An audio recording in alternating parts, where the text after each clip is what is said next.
Hi everyone, welcome to our program today. We're going to take you on a tour of our genealogy research and history research room. Right now you're looking at the circulation desk. This is what you will see when you walk into our building. If you need a computer pass, you will need to stop here and pick it up or come back after you get settled in.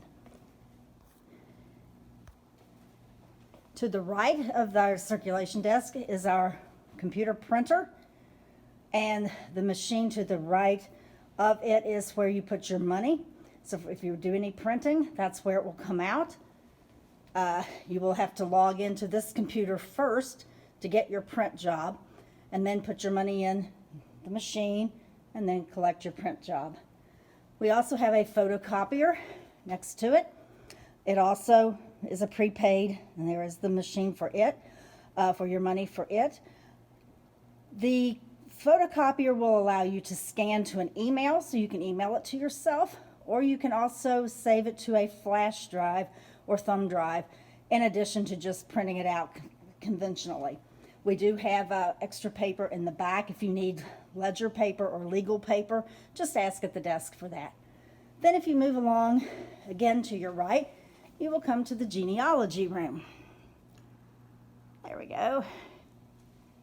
Right now, we are limiting to one person or family unit in this room at a time, and we would suggest you call ahead and reserve that space. That way you don't get here and find out you can't use the room. If you enter the door, to the right is the computer I was telling you about. You do need a pass or a library card to log into it. On this computer, as is the same with any computer in this library, we do have the Ancestry Library Edition, Heritage Quest, and Genealogy Bank for your use. But specifically on this computer, you will find oral histories. They have been given by Ambrose Fields, Earl Wallace, Nell Woolery, Elizabeth Bobb, and James Seaman Rule. These are on the desktop noted as file 1976-OH. There's also another oral history on here. This was by Ralph Houston, and it is a transcription of his oral history that he gave, and that is also on here. We have Heritage Book Archives, which have select Virginia vital records and church records in that folder. We also have a folder for Kentucky's traditional courthouses. It's called Kentucky's Traditional Courthouses Preservation in the Heart of the Community. That covers all courthouses in Kentucky. And also exclusive to this computer is the Pendleton County Marriage Record Index and the 1884 Pendleton County Atlas, also known as a precinct map, and it is in color.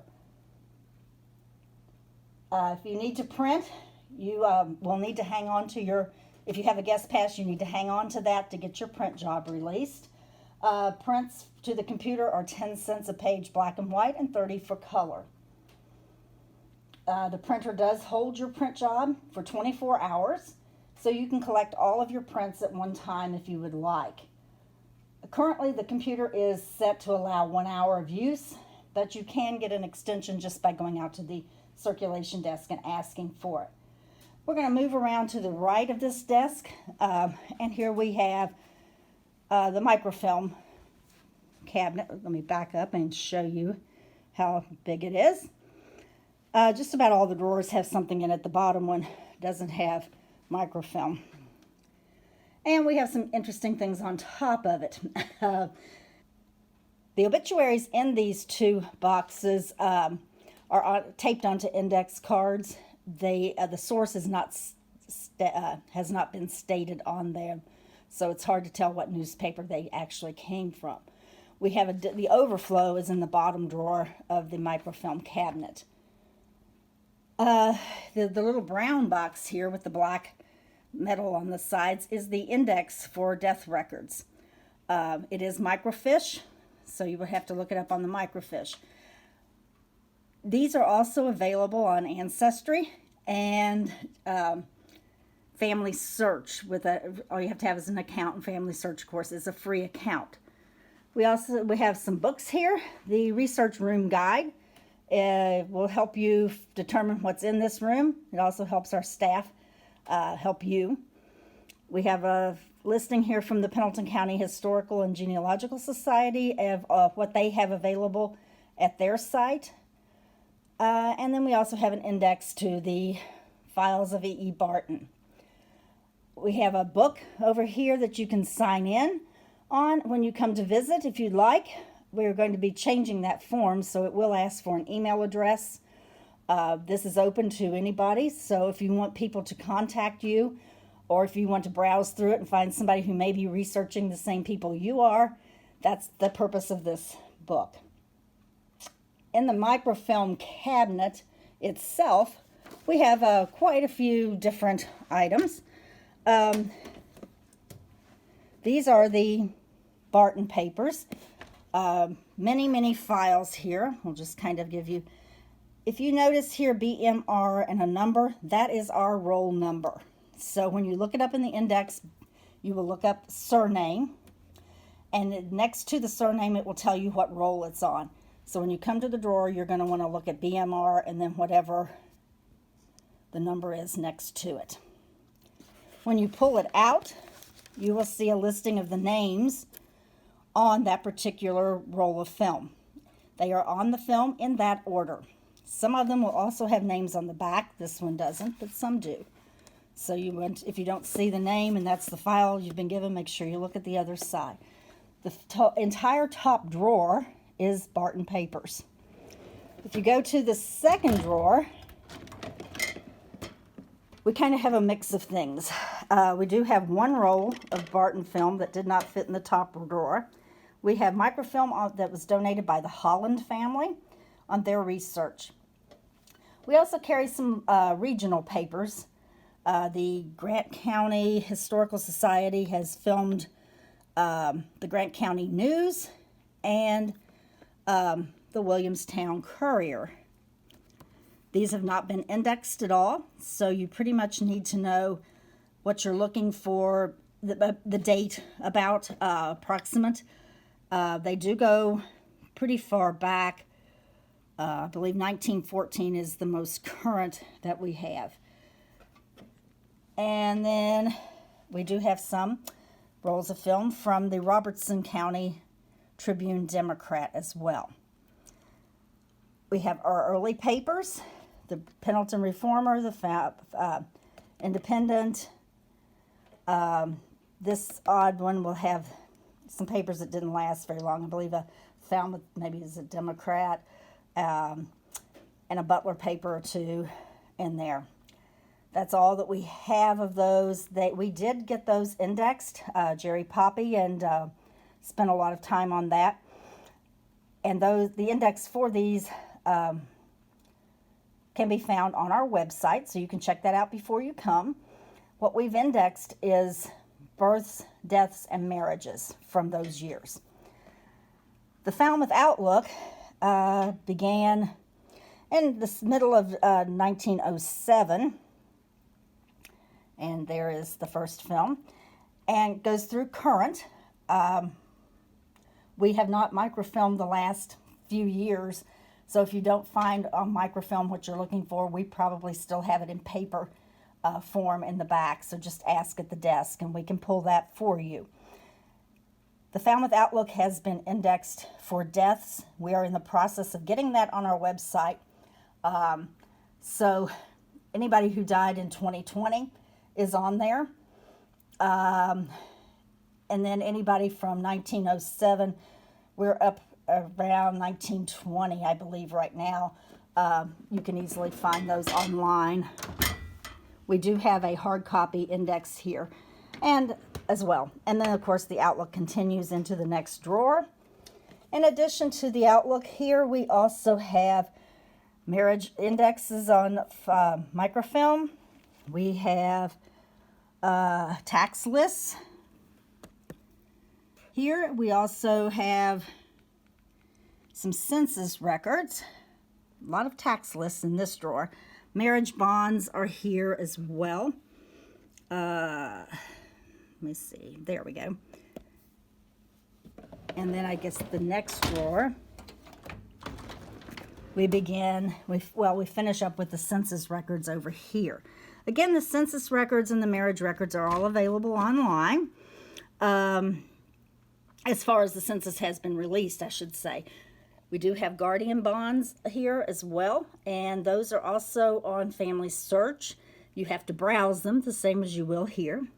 We have Catholic Church records, more tax lists, and then, like I said, census up as far as they've been released. And then we begin death records.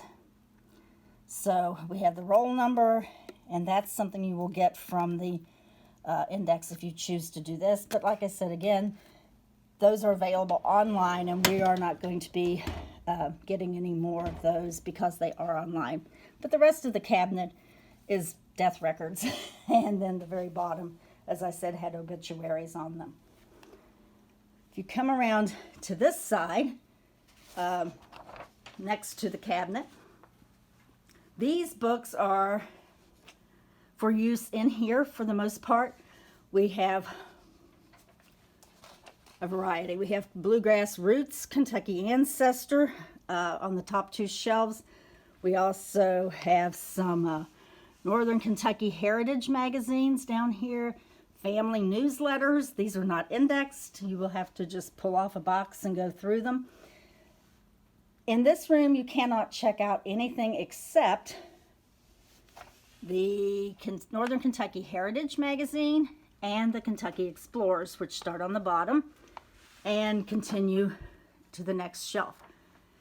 Both of those magazines are also on the shelf with our regular magazines. We keep them out there for a year, and then we move them in here. But those are the only items in this room you can check out. Everything else is for use here. You will find maps.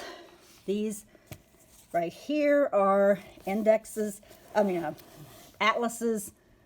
That one's for Pendleton County. We do have, and Bracken. This one is for Boone and Kenton and Campbell. And over here, you will find our some more maps in our flower pot. A lot of these are topography maps. Some of them aren't. So there's a variety there. We also have maps in our red file cabinet on the bottom drawer as well. Those are topography maps. Then, if we come back over here, we begin family history books. As you can see there, the Thomas Adams family is the first one on that in that section. We have the Blue family. All of these books are family histories. And then they continue on to the last column here. And we have quite a few. We are always interested in getting more. So if you have any kind of written history, we'd sure love to have it. There you see. And then from there on, we have, marriages and other kinds of records from around the country that start here. If we walk on over around the table, and I guess I should stop and remind you of this, we do have a basket for anything that you have used. You can just put in there and let us shelve it. We can scan the books and get in-house statistics from them, and we like to do that. We also just like to shelve them ourselves for you. It saves you some time. And then you have more records. We're getting over here into the funeral home records and court probate records.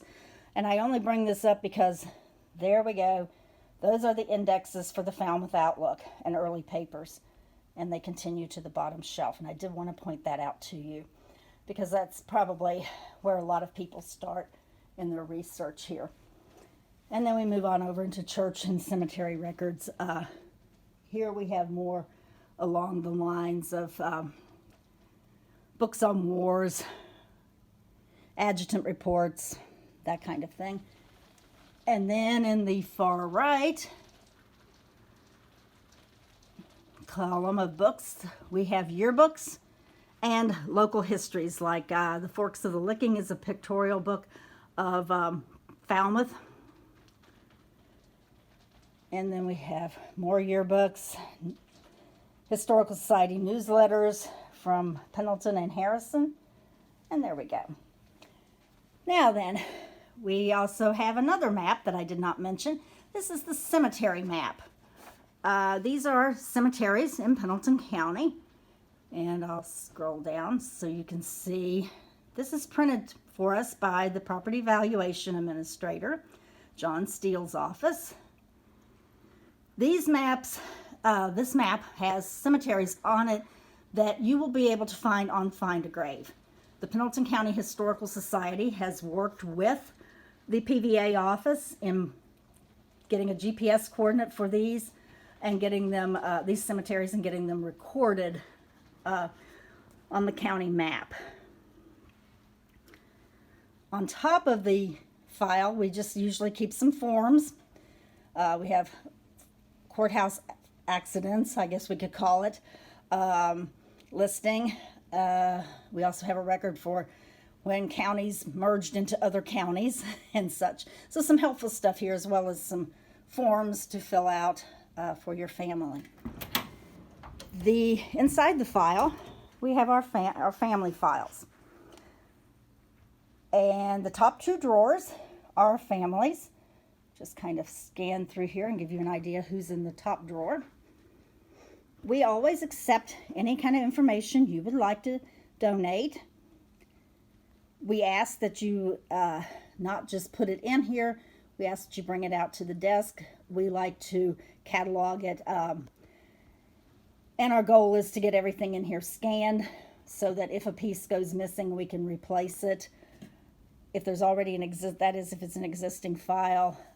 If it's a new file, we need to make a file as well. Then the bottom drawer down here is our local history and state history file. We are a little limited on some state history, but we do have churches, and we're always looking for more churches. Hint, hint. The city of Falmouth, DeMossville, floods, natural disasters that have hit Pendleton County, just that kind of thing. We also have additional material on the Falmouth flood of '97 that we keep in the back because we just did not have enough room here for it. So if you're interested in that, ask at the desk. Then the last part of our tour covers our microfilm machines. This is our newest one.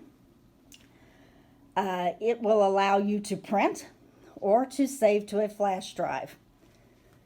You want to use PowerScan 3000 right there. Double click on it and then it will come up for you. If you have trouble with it, it could be because the microfilm machine has been turned off. The switch is in the back of it, and sometimes people turn it off. It's not necessary to do that. But when that comes up, you will select expert users. That's the best one, especially if you're using newspaper. Okay.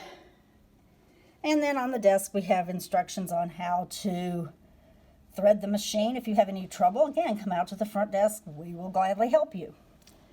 You can, when you print to this, it does print out at the printer I showed you earlier, and it's 10 cents a page.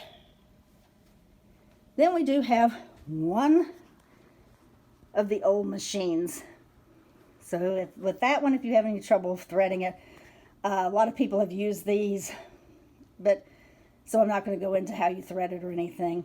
We do have an extra lens in the box next to it. If you need to change lenses, you can always come out to the desk and get help with anything you need help with. If you print from this machine, it's $1/4 a page, and your prints come out down here. There's also extra paper down here. So if you have any trouble printing, come and get us again. The disadvantage to this machine is that what you see is what you get. You can't improve on it. With the other machine, you are able to change your contrast, darken it, lighten it. You can straighten up the paper so that you print a nice straight paper. Those kinds of features, and they're just not available on this. But we still have it, and there are still people who prefer to use it. And this concludes our tour of the genealogy room. We hope to see you soon. Thanks for joining us today.